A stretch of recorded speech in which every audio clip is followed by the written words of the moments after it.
टूटते हुए रिश्ते क्यों टूट रहे हैं रिश्ते? क्यों हो रहे हैं हस्बैंड वाइफ अलग? क्योंकि दोस्तों एक दूसरे को ना कोई समझने को राजी ही नहीं है। इतनी परेशानियां हैं जिंदगी में और वो परेशानियां जब आपके बीच में आने लगती हैं तो रिश्ते टूट जाते हैं। हाय एवरीवन, मैं लकी लवी मॉम आपका वेलकम करती हूँ आपके ही चैनल में। दोस्तों कैसे हैं आप? उम्मीद करती हूँ सब बहुत अच्छे होंगे। दोस्तों रिश्ते टूटना कोई आज की बात नहीं है। रिश्ते बहुत पुराने समय से टूटते आ रहे हैं और जब रिश्ते बिल्कुल ही मतलब सहन से बाहर हो जाते हैं तो लोग अलग रहना ही अक्लमंदी समझते हैं। लोग ये उन लोगों की कोशिश यही रहती है, कपल्स की फिर यही कोशिश रहती है कि भई फिर हम अलग हो जाएँ, चाहे वो कानूनी तौर पर या फिर आपसी रज़ामंदी से। फिर रिश्ता इतना ज़्यादा कड़वा हो जाता है ना कि उसमें साथ रहना तो कोई सोच भी नहीं सकता, क्योंकि बहुत ज़्यादा टेंशन होने लगती है, मानसिक तनाव होने लगता है, डिप्रेशन में लोग चले जाते हैं। डिप्रेशन को लोग ना बहुत हल्के में लेते हैं। मैंने बहुत लोगों को देखा है कि लोग ना डिप्रेशन में बहुत ज़्यादा गलत कदम उठा लेते हैं। तो दोस्तों सबसे बड़ी बात तो ये है कि हमें ये समझना होगा कि ये चीज़ें हो कहाँ से रही हैं, कहाँ से रिश्ते खराब हो रहे हैं, कहाँ से नहीं हो रहे हैं, सहन शक्ति क्यों खत्म हो रही है। सबसे बड़ी बात ये है कि एक दूसरे को समझने को ही राजी नहीं है। हस्बैंड वाइफ एक दूसरे को समझने को ही राजी नहीं है।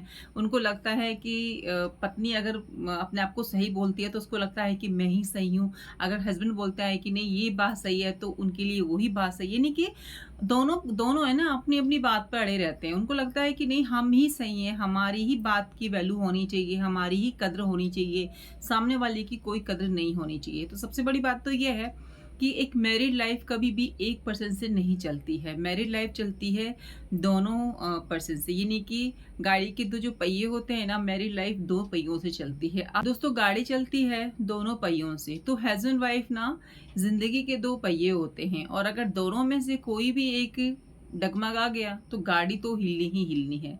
तो ज़िंदगी को पटरी को चलाने के लिए सबसे ज़्यादा ज़रूरी है अंडरस्टैंडिंग। अगर आपके बीच में अंडरस्टैंडिंग नहीं होगी तो रिश्ता कोई भी हो दोस्तों वो तो फिर उसको कोई नहीं बचा सकता, क्योंकि हम एक दूसरे को समझते ही नहीं हैं, हमारे अंदर रिस्पेक्ट ही नहीं है, तो हम कैसे कह देंगे कि हम एक छत के नीचे साथ में रह लेंगे, वो भी ज़िंदगी भर।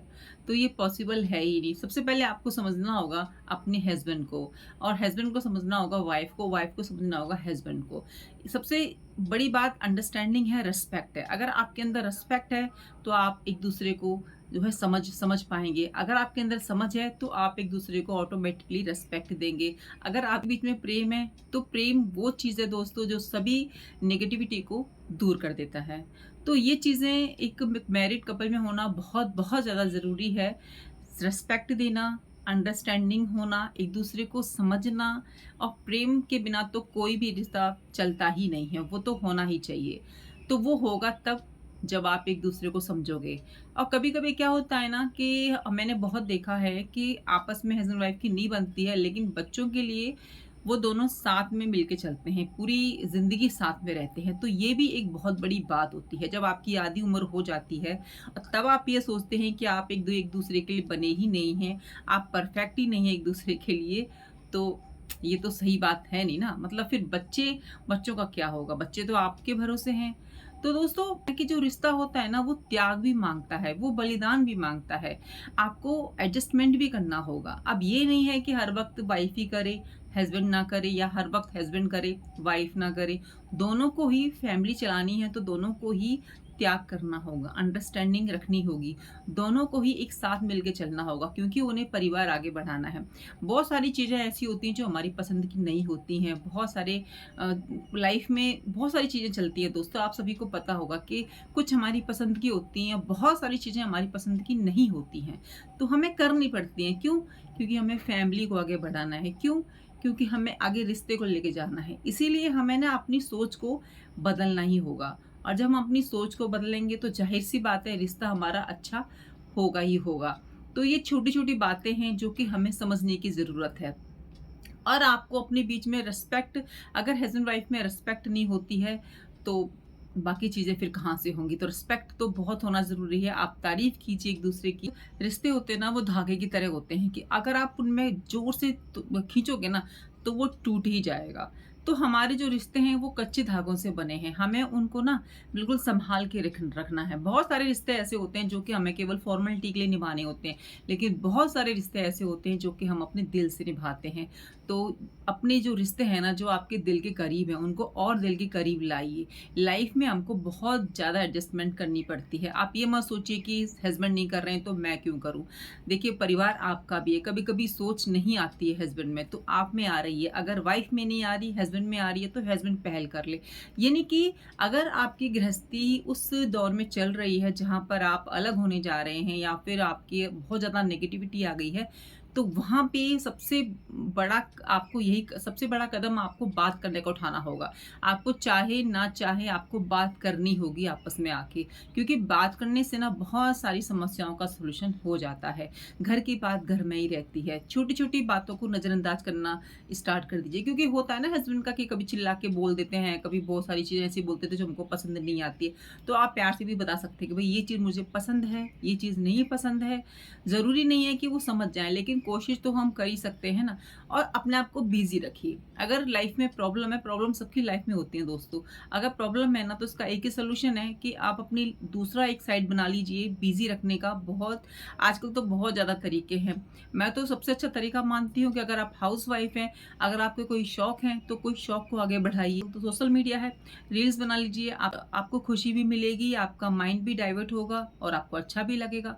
बहुत सारी चीज़ें हैं ज़िंदगी में करने के लिए दोस्तों, लेकिन बस यही है एक तरीका कि आपको गुस्सा आ रहा हो ना, जब आपको लग रहा हो कि बस रिश्ता खत्म होने वाला है या कुछ होने वाला है, तो शांत हो जाओ, बिल्कुल शांत हो जाओ। थोड़े थोड़े समय के लिए दूर हो जाओ, क्योंकि जो गुस्सा होता है ना, वो हमारी सोचने समझने की क्षमता को बिल्कुल खत्म कर देता है। मतलब ऐसा लगता है ना कि बस अब हम क्या ही कर देंगे, और वो जो 30 सेकंड होते हैं ना, उसमें कुछ भी पॉसिबल हो जाता है। मतलब वो जो 30 सेकंड होते हैं ना गुस्से के, उसमें इंसान कुछ भी कर डालता है, क्योंकि उसकी सोचने समझने की क्षमता बिल्कुल खत्म हो जाती है।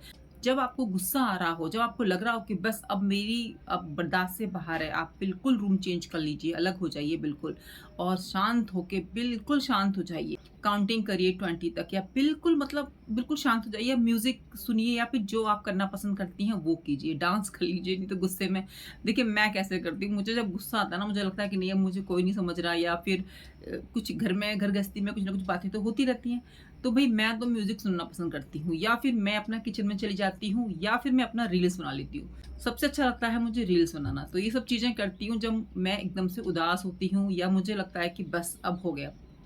होते हैं सबकी ज़िंदगी में, चाहे किसी की ज़िंदगी कितनी भी अच्छी चल रही हो या नहीं चल रही हो, प्रॉब्लम्स आती ही आती हैं दोस्तों। जीवन है ना, वो संघर्ष का ही नाम है। किसी की लाइफ़ परफेक्ट नहीं होती है, सबकी ज़िंदगी में प्रॉब्लम आती हैं। तो हमें उस प्रॉब्लम में पड़े रहना या उससे निकल जाना, सब आपके हाथ में है। या रो लीजिए, अपने मन को हल्का कर लीजिए, या फिर आप कुछ ऐसा कीजिए जो कि बिल्कुल आपको उस चीज़ से बाहर निकाल दे। जो भी चीज़ आपके घर में हुई है, जो भी मतलब जिससे आप बिल्कुल टूट चुके हो, तो उस चीज़ से आप बाहर निकलो। रोना भी बहुत ज़रूरी होता है कभी-कभी। अकेले में जाके रो लीजिए, भगवान के सामने खूब सारा रो लीजिए, अपनी सारी बातों को कह दीजिए, या फिर एक पेज पर सब कुछ लिख लीजिए, जिससे भी आपको प्रॉब्लम है, जो भी चीज़ें आप नहीं कह पा रही हैं उससे, वो लिख लीजिए वहाँ पे, उसको फाड़ दीजिए, जला दीजिए, मतलब टुकड़े-टुकड़े कर दीजिए, तो इससे भी हमारा गुस्सा ना शांत होगा। तो गुस्से शांत करने के तो बहुत ज़्यादा तरीके हैं, वो तो शांत हमारा हो जाएगा कभी ना कभी, लेकिन शांत भी हम ही करेंगे उसको।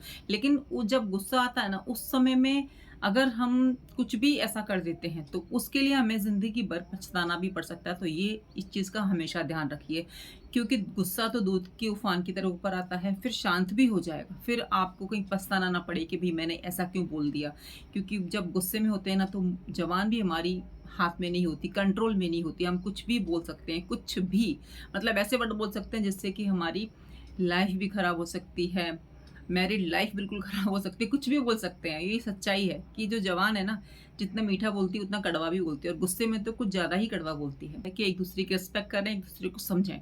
अगर आप सच्ची में एक साथ रहना चाहते हो, तो बहुत ज़्यादा ज़रूरी है आप एक-दूसरे को समझना, एक-दूसरे को रिस्पेक्ट देना। अगर आप मेरी बातों से सहमत होंगी, तो प्लीज़ एक कमेंट करके ज़रूर बताइएगा। मिलती हूँ नई वीडियो में, जब तक मेरी इस वीडियो को खूब सारा प्यार दीजिए, शेयर कीजिए फैमिली फ्रेंड्स में। जय श्री कृष्ण, राधे राधे।